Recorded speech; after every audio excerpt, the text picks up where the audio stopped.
After a UFC championship fight in Las Vegas is now under investigation by the Nevada Athletic Commission.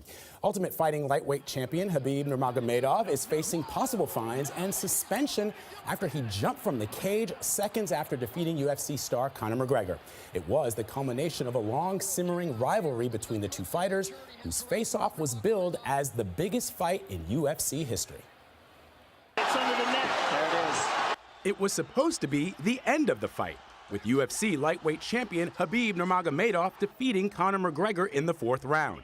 Khabib Nurmagomedov! But it was just the beginning. And now Khabib jumps the fence. No. Even before savoring his victory, Nurmagomedov climbed over the cage and charged at one of McGregor's coaches, who witnesses say was taunting the Russian fighter. Total chaos here. A member of Nurmagomedov's team then jumped the cage and punched McGregor in the back of the head. This is not the way you want to represent the sport here. UFC President Dana White, who has worked to clean up the sport's image, condemned the post-fight brawl. You know, this is one of those spillover events where soccer moms are buying the pay-per-view and watching it at big parties and stuff. And this is how the night ends. It's just really disgusting and disappointing for me. Disappointing, perhaps, but not surprising. Did you not see me outside the bus now? The animosity between the two fighters had been building for months. McGregor pleaded guilty to assault after throwing a hand truck at a bus Nurmagomedov was traveling on back in April.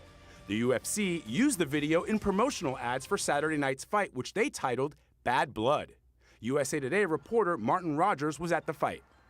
Dana White had the chance to say there's not going to be a rematch between these two guys. Did he take that opportunity? Of course he didn't. He knows there's a lot of money to be made down the track, and they're going to capitalize upon that. Nurmagomedov apologized, but says his opponent should bear some responsibility. What about he talked about my religion, he talked about my country, he talked about my father. He come to Brooklyn and he broke bus. What about this?